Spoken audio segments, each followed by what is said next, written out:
Welcome to New Zealand's Deep South. This is one of the most scenic and mountainous regions of the South Island, and for the past 56 years, a small army of elite cycling teams have descended on Invercargill to compete in one of the biggest and toughest events on the New Zealand cycle racing calendar. Over the course of 7 exciting stages, the assembled teams will face everything the roads, terrain and weather of the region can throw at them. At the end of the week, the best cyclists will take home the titles and the jerseys money can't buy. This is the 2013 SBS Bank Tour of Southland. Day 2 of the SBS Bank Tour of Southland saw the assembled teams tackle the iconic Invercargill to Bluff Hill stage. Once again, the town turned out to see the Peloton off, and the decisive break of the day came just outside of Winton, with a 10-man group jumping out to a 2-minute lead. Despite a harmonious start, the lead group got a little bit aggro out on the Arete Plains, and it took until Wallistown for it to finally settle. At the bottom of Bluff Hill, the 3-minute advantage had dwindled to just 20 seconds. In one of the more aggressive ascents of the notorious Bluff Hill, it was under 23 leader James Oram who rode technically and tactically well. He made his final move up the last 200 metres to secure the stage win and the much-coveted yellow jersey.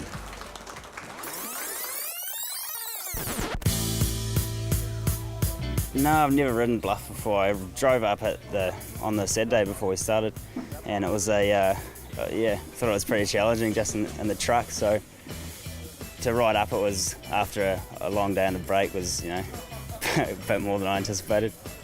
Our guys climb well over alpine passes and things like tomorrow is the Coronet Peak, so that's when we'll know if we're in for a shot or not. So we just need to keep them in arm's reach of the yellow jersey.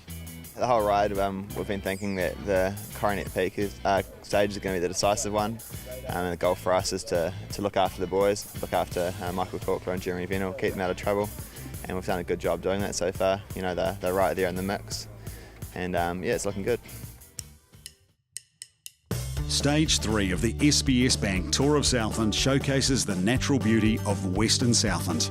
Beginning with the stunning coastline and surf beaches just west of Invercargill, the day ends in the alpine village of Te Anau, gateway to Milford Sound and the Fiordland World Heritage Area. The tour has always had the philosophy of taking the event to as many parts of Southland as we can. Te Anau, of course, is a very important part of our province, and we're very proud to show that off. A lot of the riders remember the spectacular nature of the country that they're racing through and like to come back and discover it further. The coastal route round to Tuatapere on a nice day is one of the nicest rides you'll have in Southland. However, at this time of the year it's as windy as, and this stage that then takes you from there up over Blackmount to Te Anau is a killer, and this stage will be on the diaries of a lot of riders all year. They will not be looking forward to this stage. The Te Anau stage is a stage I think that could decide the tour.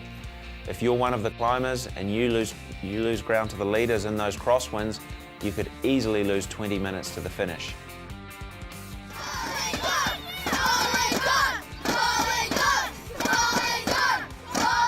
Here we are, the fishing town of Riverton for 148 kilometres today, Doug, and that's some fantastic conditions once again. Great to see all these school kids out there. Everywhere in Southland there's been an advanced promotional company obviously gone round and G'd all the kids up. Here we can see the front of the race, just in behind the van. There's Tom Scully, the Kia Motors rider, the local boy. He'll be proud of himself for that jersey. He's fought hard for that, Julian. Absolutely has. This is the young 18-year-old next door to him there with the King of the Mountains jersey, Grayson Napier, based out of Nelson in his first ever tour, as we're about to drop the flag here for the official start here of this big stage once again in the tour. And right from the get-go, they're off the blocks. Yeah, there's the van away. The riders will be revelling in these conditions, and once again you can see those riders peeling off the front as immediately after that van goes. I think that may have been Fraser Hewitt. Yes, it is Fraser Hewitt from the Space team. Fraser, a former local lad, now living in Hamner. Brian Hewitt, his father, will be watching this, proud as punch, I'm sure, Brian. And Fraser's on the attack. And it's good to see this team here. It's a new team in the tour this year, the Space team here in those green colours, and he's giving it a bit of a nudge here. He knows the roads well as they approach the Longwoods for the first hill climb within the first 4 kilometres of this stage, and no doubt we'll see a number of riders trying to get themselves off that front. Yeah, this is typical. You can see the chasing field. They're chasing Fraser hard. Here it looks like he's still away at the front, but he has come back a long way. Shot of the tour leader. Here he is. Fraser's just being swallowed up at the base of the Longwoods Hill. Quite a tough climb, this one. And plenty of supporters on the side of the road, dressed appropriately. There's some of the radio sport team. We'll see them along the side of the road for the last couple of days. But here it is interesting up the Longwoods here as the man in the polka dot gets his team there from Aluminium Group Racing there to try and ping him off onto the hill, and he's chasing the lead man here to secure some points. That was well done, Aluminium Group. Grayson Napier's just coming up. I don't know if he's going to catch this front rider. I believe it could well be James Williamson in the lead here coming up this wee climb. And Grayson Napier's giving it everything trying to catch this front rider here, isn't he? Absolutely, and he looks like he'll score himself a couple of points. A Cat 4 climb here. That should move him up a little bit further ahead of some of these guys as he's been holding on to that jersey for the last couple of days.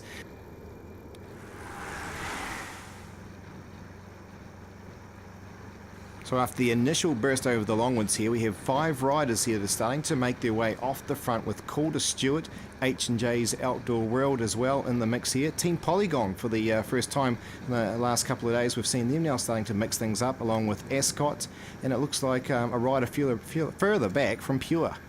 Yeah, this is a pretty serious looking breakaway early on in this stage. You can see there Matt Zenovich, he is the current under-23 national champion. Just in front of him, Sam Horgan had a huge year already this year. He's just recently won one of the biggest races in Australia, the Melbourne Warrnambool. So there's some serious bike riders here. This would be one of the better breakaways we've seen very early on in any of the stages. Back in the Peloton, we've got the yellow jerseys team that are controlling things with a smooth tempo on the front here, keeping things under control, and over race radio, the gap is now opening out to about 35 seconds early on in the stage here.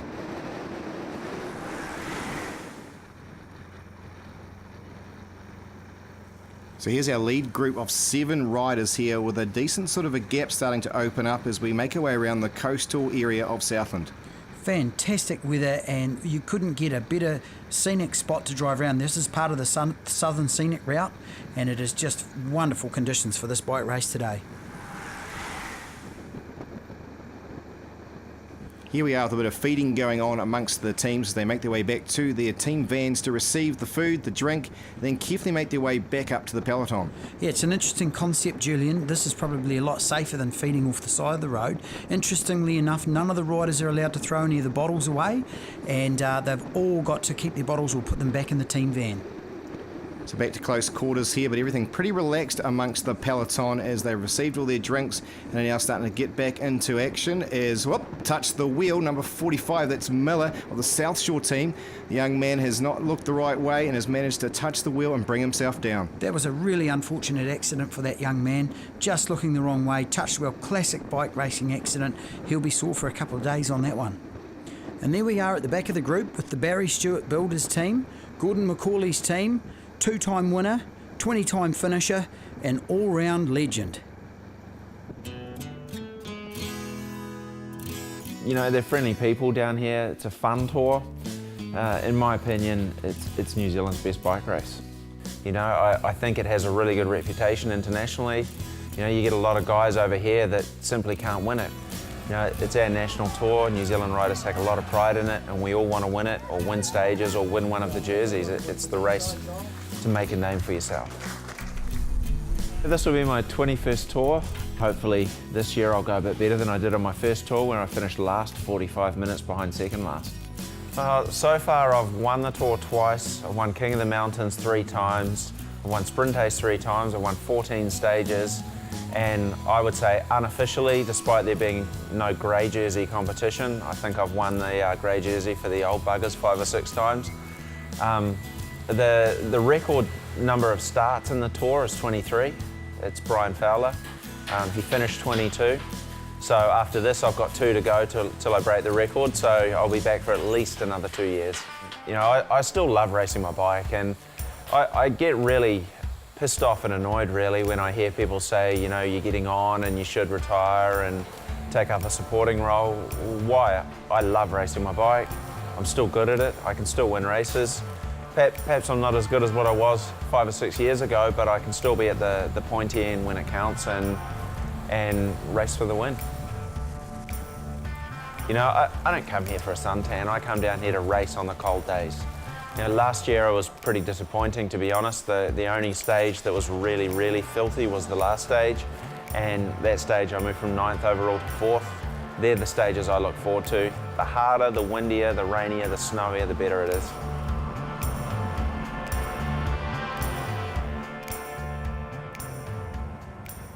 So back in the peloton here, and here he is, Gordon McCauley himself, making his way up onto the outside here with his teammates. Bit of discussion going on about the logistics and what's happening as we see Shrewers come past, the Canterbury and the Junior Rules representative here for Calder Stewart, doing what a lot of these young guys have to do in their teams here as they learn the ropes, sharing the bottles around, gone back to the team vans and brought them forward.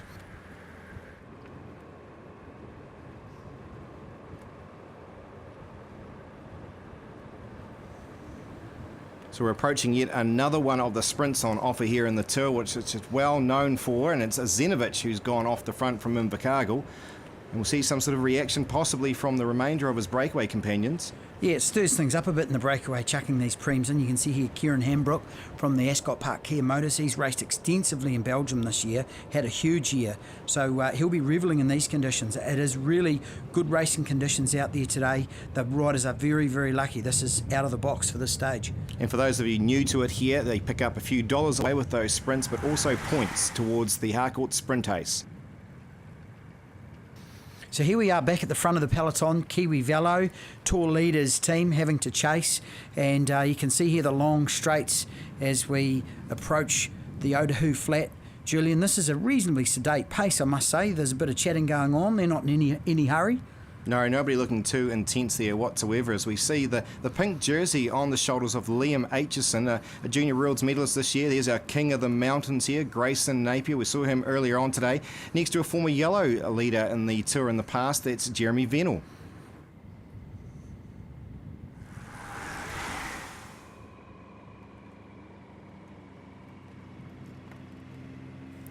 So the breakaway now onto the Blackmount Hill. It's classified as a grade 1 of the tour climbs. Yeah, this is Sam Horgan here at the front, Julian, the Calder Stewart rider. Sam is having an awesome tour, and it's great to see these young guys stepping up, not being overawed by the circumstances of the race, and especially from the point of view of the young local guys. Back in the main peloton, and there's still a gap now. It's extended out to close to 4 minutes over race radio, and it's slightly got a bit more intense here, but still a decent gap for that breakaway group. Big false flat here before the Blackmount climb, and you actually do climb quite a long way before you actually hit the climb of Blackmount proper. And you can see here the riders are now starting to string out a bit. The Kiwi Velo boys are putting the heat on the front. They're wanting to bring things back a wee bit, but you can still see up the road, no breakaway. Absolutely no one in sight. Out of sight, out of mind. That's typically the way it looks here as we see the spotted sign on the side of the road to indicate another one of the climbs here. This is the Blackmount climb, and it's well, not Vesey, sorry, but from his team Zenovic of Southland, as we look close into some of the gearing range now that some of these riders are going to try and use up the hill. Yeah, that's a very interesting shot there. This rider's pretty much in low gear. It gives you a good idea of where things are at. You can see there the young rider from Ascot Park, Kieran Hambrook. He is in quite a low gear at this stage, going up that climb, but that's their choice. Some of them ride a low gear, some of them ride a big gear. So Nathan Elliott there in the Team Polygon colours here. He's got something to take out of this particular stage if they can stay away. He's well up in contention. But off the front there, it's the under-23 Swiss time trial champion, Kung. Yeah, this guy's a bit of a dark horse, I believe, in this year's race. He's come over with a lot of form. Yeah, you can see here over the top of the Blackmount climb, that is the Swiss rider, bronze medalist in this year's World Pursuit Champs. There's another rider, local man, Gavin Mason, and he is at the front of the group here, riding up Blackmount. He's leading the peloton. This is a big moment for Gavin. He's a multi-sporter. He's done all of the local coast to coast and type things. He'll be learning a lot about bike racing this week.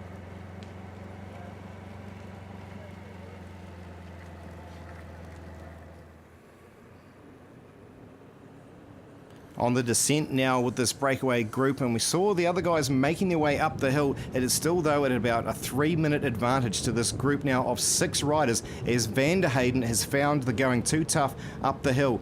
Kung has come back into the group. He got what he wanted out of it there, the maximum 10 points over the climb. Yeah, this is an exceptionally fast descent here. Some of the riders will hit in excess of 90 to 100 kilometres an hour down this climb, especially on conditions as they are today.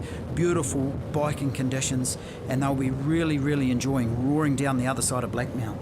Brad Evans there towards the back of the group here. He struggled a little bit up the hill, but he's finally got into a bit of a rhythm. You can see him taking a drink here, and as we said, going down at an exceptional pace here. The dry conditions will certainly make them feel a lot more safer than what it has been in previous past tours. It's interesting to see a lot of the riders using the descent to actually fuel up. You can see them reaching into their pockets to get their gels and their bars out. You can also see them furiously taking on a lot of fluid. These guys realise they've still got a lot of work to do. You get to the bottom of Blackmount, you've got to roll into Manapuri, but you've still got another 21 k's to go. So they'll be thinking ahead. They'll be thinking, hey, we're going to try and stay away for as long as we can. Some of them will be even starting to think, I believe, about winning a stage. They'll certainly be very wary as well with that 3-minute gap coming over the top of the hill. They know in the past it's required a good 5 minutes. As we look back here to the main peloton, who seem to have just backed off a little bit here. The pink jersey there of Aitchison, he's actually second in that category, but of course the man who is leading it is the man in yellow. So Aitchison experiencing the time in the pink colours, and Matt Marshall, the local man from Matautau, off the front as well. Yes, it's great to see these young guys from Southland mixing it up in what is an international stage race on their own back doors. See the yellow jersey of young James Oram. He is sliding his way back. He's taking a very relaxed approach to this stage, and it's very interesting. He is not panicking at all. No, the old heart rate can certainly soar through the roof here, but you can see the experience of these riders here, just letting themselves just settle into it there and let their teammates that are out there doing the work for them just to try and shut the things down. It's likes of Goff for him on the front here for the man in yellow, who's starting to try and do a lot of the shutting down for them as they now come down to about 2 minutes and 45 seconds. You can see now things are getting a wee bit more serious at the front. You always know things are starting to heat up in a bike race when things start levelling out single file like this in the peloton. You know there's the speed on. But once again, there's not a great deal of urgency. You can see the riders back in the peloton fueling up as well.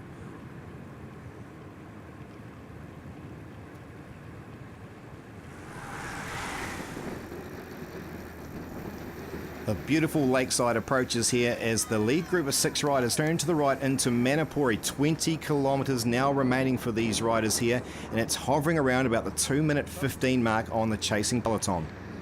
It's a healthy gap at this stage, given the conditions as well. You can see we're back at the main peloton here now, and you can see the riders in the main peloton getting the time check. Beautiful scenery up here. Not that the riders will get a chance to have a look at this. A lot of them do come back after the tour's finished and have a cruise around and check out some of the cool places they've been. But you can see here, time check back to the main split is 2 minutes 14. Bit of a false flat all the way now through to Te Anau. It's been used for time trials and other tours as well, including rounds here for the local riders, as it's Brad Evans who's a man who's experienced that there along with Zenovic, and they've gone off the frontier. Looks like they've dropped the other 4 contenders that they've had with them, and they've decided this is their moment of glory. Yeah, this is a big moment for these 2 riders. They've left the breakaway behind, and you can see there's just complete delusion within the rest of the breakaway. They're all starting to look at each other. Are you going to go? Are you not? And of course, Matt Zenovic and Brad Evans have committed themselves now. There's no turning back for these guys. It's now or never. Within moments, it's open to 25 seconds, but a fair bit of cat and mouse going on here. We've got Horgan on the front for Calder Stewart as we head back to the front 2 here. They're not too concerned what's going on back there. They've decided it's time to go. The Team Polygon rider trying to get things mixed up. But here we go once again with the Swiss rider, who's had a couple of hit-outs already here to try and get across the gap, but no one else wants to react. Yeah, he will be frustrated. You can see all these other chaps jumping onto his wheel. This is probably not the best format for them to chase down those front 2. And this is the sort of thing that we've seen it before. It does disrupt a chasing group. But he is giving it everything to try and get across to this front leading duo of Brad Evans and Matt Zenovic. This is frustration plus for these guys here. They've been out in front for about 130 kilometres together here, and now they possibly may be allowing a stage to escape from them and a possible yellow jersey for one or two of them in here. Brad Evans is moving up the GC all the time, as is our team Polygon rider here as well, Nathan Elliott, who potentially, if he could get himself up to the front there, could be adorning that yellow jersey. Yeah, these guys are really starting to grasp at straws here. You can see off in the distance, the front two here are now coming into the outskirts of Te Anau. This is a massive effort from these two. Very committed. You can see early on they were quite keen to take a lot of the primes and so on as they went along on the stage. Brad Evans taking a drink of water for the last time, but I believe it's game over for this chasing four here. Yeah, Hambrook there for the Ascot team. He's been put up the road today there to assist with Tom Scully, his teammate who's got the Sprint Ace jersey. So he was just there to pick up a few of the points, but still a lot of infighting in amongst the four of these riders here as again Elliott goes. But the two men at the front are time trialling this here. We're now approaching 50k mark there, the 50k an hour, as they approach towards the camping ground into the last few thousand metres. Yeah, this is game on stage here for these two, and you can see Matt Zenovich playing a bit of cat and mouse. He's having a wee bit of a look. You can see him sort of backpedaling there at one stage. Brad Evans is still committed all the way to the end, but Matt Zenovich is looking very relaxed, I must say. Brad Evans, the fastest time on his last weekend in the Ralston Classic in Dunedin. Has he got the legs on him once again? He's a pretty good sort of a sprinter. But Zenovich, the medalist from the Under-23 Club Nationals, has hit the front, and I think he's going to be too strong here as he takes out a stage here, the first Southlander in 10 years to do so. That is just a fantastic ride from Matt Zenovich. You can see here the remainder of the group has just stayed away. There's the young Hambrook coming across the line. Here is the main peloton now, so they really have pulled some time back on this front breakaway. The man in yellow though, he should still have enough. It tightened right up at the ends here as they come across the line of a very long day. James Orme remains in the yellow jersey with an 11-second advantage still over Joe Cooper, while Liam Aitchison is securing into that third spot here for the young man from Alexandra. On the Harcourt's sprint ace, Tom Scully secured enough points yesterday to continue to be quite comfortable in the Harcourt sprint ace jersey. Desco Hydraulics King of the Mountains remains on the shoulder here of Grayson Napier from Stefan Kung now of Switzerland, moving into second. The Henderson Construction Under-23 leader is still James Orme with Liam Aitchison and Huseman of Southland in third spot. The Wednesday Cycles team classification continues to be led by Hewan Salmon Genesis Wealth Advisors from H&J's Outdoor World at Vanti Plus. Yeah, with about 18 or so K to go, I turned around after that last sprint prem there and saw that everyone was a wee bit exhausted and thought, why not? I've got to get away if I want to win the stage, so just did it. Well, I knew he could sprint better than me, so basically I played dumb and sort of sat on and said I was too tired to roll, and then pipped him at the end. It's a wee bit mean, but you got to do it sometimes. Today was a long day with the break being up the road, well, the whole day, from about 30k in, so we had the boys on the front rolling pretty hard, so yeah, hopefully they recover well overnight, but it's always good to keep yellow, so huge thanks to them. Follow the 2013 SBS Bank Tour of Southland all week with full results, live roadside updates, photo and video galleries at tourofsouthland.com.